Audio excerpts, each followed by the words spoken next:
Hello everyone, this is VGTI, and it's time for even more Mario theories. I actually was not expecting to do this one, because, I was trying to rack my brain for more Mario theory ideas, just for future reference and things like that. And I got some good ideas from people in the comments on my last Mario theories video. Some people suggested to do a theory video on Mario's parents, tying into the theory that I discussed in that video, and I may do that down the line. But there was one idea, or one theory in that video's comments that really stuck out to me. And I read the guy's theory, and he had a lot of evidence to point towards it. And, I just read the whole thing, and I was like, wow, this kind of makes a lot of sense in some ways. So I figured I would discuss it and see what you all think. So I'll give you the rundown here. You can see the full story, the full comment on my first Mario Theories video. But this theory comes to me from a YouTube user named tman5636. And shoutouts to you, tman5636. Thank you for presenting this theory to me and giving me permission to do a video on it. Hopefully all of you, my viewers, will be interested in hearing about this, because I thought it was very interesting. And I'll have my own thoughts too, and point out the stuff that I noticed as I was researching this theory. But I never heard it before, and this is a theory about Paper Mario the Thousand-Year Door. tman5636 commented and gave this idea for the Thousand-Year Door. The theory is that Mario, in that game, is a descendant of the Shadow bloodline. And when I say shadows, I mean the characters like Vivian, Beldum, the Shadow Queen. It's a specific type of race in that game, and they're called the Shadows. And the three sisters, they're referred specifically as the Shadow Sirens. The theory goes that Mario is possibly partially Shadow, like he's a descendant of their bloodline, and he has some shadow within him. And I'll go into what that means exactly here in a second. Now, there are multiple points of interest, multiple sort of coincidences, I guess you could call them, that kind of point towards Mario maybe having some of the Shadow bloodline within him. And the main reason for this is the fact that the crystal stars, which are like the key items in the Thousand-Year Door game, the crystal stars only react to Mario. And when I say they only react, I mean, like, Mario is the only one who can use their, like, full power. You know what I mean? Other characters, other villains, just various characters and villains and different people have the stars in the game. They're scattered throughout the land. And some of them are aware of it, some of them are not. There's people like Grubba, who was actually using one of the crystal stars for his own gain in his arena fights and stuff like that. And then there are others where it was just hidden and no one knew about it. But it just depends. Like, in the case of Grubba, he did use the crystal star, but he didn't use it in the exact same way as Mario did. It's similar, but not completely similar. What Grubba had to do, he had to hook it up to a machine to use it. And the theory that T-Man gave me was this. The theory is that the crystal stars have like this source of unlimited power within them that can be used, as a sort of power source. But their full potential cannot be unlocked unless used by a certain person, and in this case, that person is Mario. Now, part of the theory was the fact that, because Mario possibly has some of the Shadow bloodline within him, this is why he can use the full power of the crystal stars. And I do like that theory. And the reason I partially agree with it is the fact that the crystal stars were created by the Shadow Queen, who is the main villain of the Thousand Year Door. She is a shadow, and she made the crystal stars, so it would only make sense. But I have my own theory that I want to add to this as well for why Mario is able to use the crystal stars to their full potential. One thing you have to consider about it is the backstory of the Shadow Queen. She created the crystal stars and was going to rule over the world by using their power. But there were 4 heroes that stopped her by stealing the crystal stars and using their powers against her. They sealed her away. But when they did so, she also placed a curse on them in retaliation. And because of this, they became the shadow things inside the chests that you find. The ones that teach Mario's paper abilities in that game. Those cursed chests. Sorry. When you find those are actually, it doesn't state it outright, but those are actually the 4 heroes that stopped the Shadow Queen so long ago. Now, my theory here is this. Like I said, the original theory is that Mario can use the crystal stars because he is a shadow, and they were created by a shadow, the Shadow Queen to be specific. But my theory is this. I do like that theory, but I also want to add my own theory and see what you guys think. When those 4 heroes did that, when they stole the crystal stars and used them against her, you have to realize something. Those 4 heroes were not shadows. They were just simple people. It was a Koopa, a Boo, a Toad, and a Goomba, I believe. And they weren't shadows or anything like that. They were just, normal people.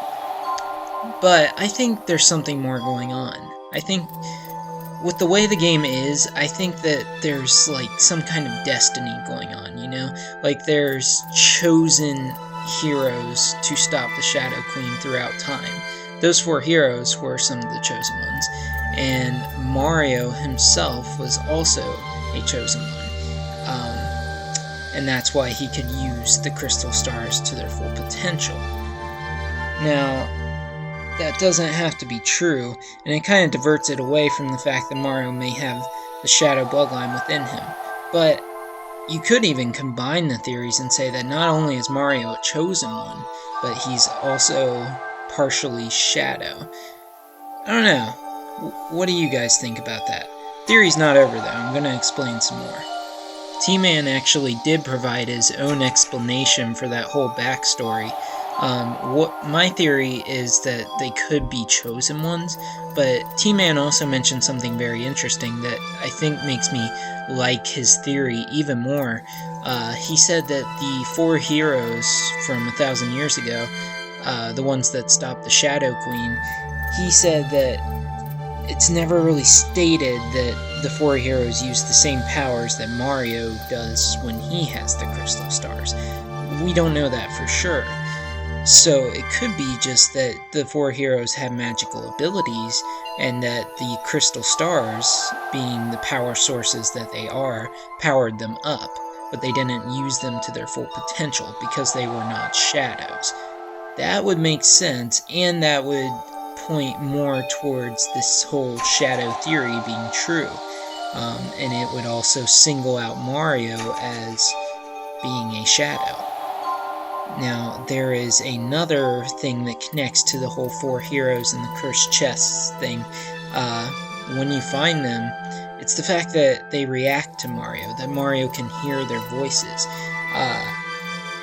The theory goes that, because the Shadow Queen cursed these heroes and put them in these cursed treasure chests, because they were cursed like that, they were cursed from basically the epitome of the Shadow people, the Shadow Queen. So this is reacting to Mario's shadow blood. The reason that they can sense him, the reason that they are talking to him, is his shadow blood is reacting to or rather, they are reacting to his shadow blood. You know what I mean? And it just kind of points the theory. I'm trying to get my thoughts straight. Basically, there's just a lot of weird things that go on with Mario when relating to not only the crystal stars, but just other things in the game, including these 4 heroes that are trapped in these chests. The way they react to him. It just seems suspicious. And if Mario is indeed a shadow, then that would also explain the way the chests react to him, and how he gets his powers from them, or the curses, as they call it, even though they're not really curses. Now, the next one is a bit of a stretch, as T-Man said. This one is just kind of an interesting coincidence pointed out between Mario and Vivian. Vivian, as you know, is one of the Shadow Sirens, one of the Shadow Sisters of that group of 3. And T-Man's theory is that Mario, being a descendant of the Shadows, he has an ancestor within his family. And it goes way back. We don't know how old shadows can get, but it doesn't seem like they age much, really. The theory goes that Vivian is Mario's ancestor. Now, that certainly sounds like a crazy conspiracy theory if I've ever heard one, but hear me out real quick, because it's actually not as crazy as it sounds. It does fill in a hole that would be in this theory otherwise. The theory, of course, is that Mario is partly Shadow, so that begs the question, why is it partly Shadow? Why does Mario not look like a Shadow? Why does he look human? And the reason for that is Vivian herself. She is his ancestor. So why does she not know about who Mario is? Not to mention the fact that, for some reason, it's very suspicious, Vivian does not have any knowledge of the crystal stars or the Palace of Shadow in that game. She has no knowledge of those things, which is really weird considering who they were made by, the Shadow Queen herself. You'd think Vivian would know something like that, but she doesn't. So this starts to create a sort of backstory to Vivian, and the story, or at least the theory of that story, is this. Vivian fell in love with a human, and they had a child, and that child fell in love with another human, and so on and so forth, and it just kept going on for years and years and years, generation after generation, until it eventually got to Mario. And with each passing generation, the shadow part of the bloodline got a little weaker, until eventually it got to Mario. He looks completely human, but he has part shadow blood within him. Now, why doesn't Vivian remember anything? Why doesn't she have knowledge of things she should have knowledge about? Well, you have to consider her sisters, the other 2 sirens, mainly Beldam. You know how they are, you know how Beldam is. They are not nice people, and judging by how the shadow people are, chances are falling in love with a human was probably forbidden. So Beldam decided to teach Vivian a lesson, killed her husband, and wiped Vivian's memory of the entire thing, her entire memory of her husband, her child, and all of her descendants. This memory wiping also erased Vivian's memory of things that she should have knowledge about, things like the crystal stars and stuff like that. But, being how Vivian is, she had a bit of her original personality left, even after getting her mind, her memory erased. And that is why Vivian is the only nice Shadow Siren, why she does not remember any of this stuff, and why Mario, even being partly Shadow, looks human. The last 2 things I want to talk about here are more coincidental than anything. They're not like big contributors to the theory, but they are worth mentioning because they do get you thinking a little more about it. The first of which is, I'll start with the most coincidental small thing out of these 2, and that's the fact that remember when Dupless turns Mario into a shadow? Or rather, he steals Mario's body and Mario becomes a shadow, briefly. When that happens, Mario is purple-colored. His skin is purple. that is the exact same skin color as the other shadows in the game. Vivian and Bellum and the Shadow Queen and just all of the other shadows. That's what Mario looks like. Now, whether this means that he's actually a shadow or not, that's up for debate. It could just be a stylistic choice, like, hey, that's how shadows look, so that's how Mario's gonna look when he's a shadow. But it doesn't have to mean that he's actually a shadow. But it's still worth mentioning nonetheless. The other thing out of these two actually involved Prince Mush from Grubba's chapter in the game. It's a little less coincidental just because it's very strange. I don't know if you guys remember or if any of you played the Thousand-Year Door, but during Grubba's chapter, one of the big mysteries that goes on in that chapter involves one of the characters, Jolene. She has a brother named Prince Mush. He's a toad, and he mysteriously vanished. You find out later that Grubba kidnapped him because of what was going on, and he stored him inside his machine. But here's the thing. For some reason, and it's never really explained why, Prince Mush reappears out of the machine after Mario defeats Grubba and gets the Crystal Star back. Now, Prince Mush explains that he doesn't know why this has happened, and the game never really elaborates on that. It doesn't really explain what that means. But I will elaborate more.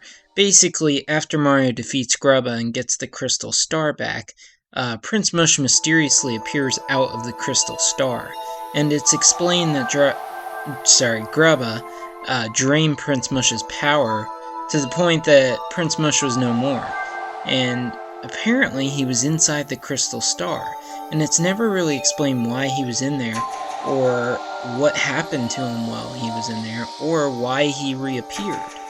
And T-Man's theory on this was that because Mario is partly shadowed, the Crystal Star reacted to Mario's wishes. Mario took pity on Jolene and her grief over her missing brother, and he wished for Prince Mush to come back. And the Crystal Star, now out of Grubba's hands, reacted to Mario's wishes because he is a shadow, and it granted his wish. Now, this could also go with my other theory of Mario just being a chosen one, but the shadow theory is a lot more interesting, and it could explain why the Crystal Star reacted to him the way it did, and all the weirdness surrounding Prince Mush and his reappearance. So that's everything, guys. I wanted to cover as much as I could and give my own thoughts, and I did. And I wanted to give you guys a theory that wasn't just from me or some other part of the internet, but just from another user who commented on my video. Speaking of which, as I always say, if you guys have a theory for me that you would like me to cover, a specific theory in mind, just recommend it to me in the comments and I'll see what I can do. Or if there's a specific game that you want me to cover, just whatever your thoughts are, let them out. And let me know what you thought of this theory in particular. Give your thoughts, add a discussion to this theory, give your own theories about this theory, and we'll keep the discussion going. But I hope you enjoyed it, and I hope you found it interesting. There will probably be more Mario theories down the line, I'm sure, although I can't really think of any off the top of my head right now. But anyways, look forward to my next video. Should be pretty soon. Don't know what it'll be yet. Maybe Zelda, maybe something entirely new. We shall see. If you liked the video, then go ahead and like it. If you like my videos in general, then go ahead and subscribe to my channel, or feel free to go about your business. But be sure that if you subscribe, you can look forward to plenty more interesting video game theories. Thanks for watching, everyone.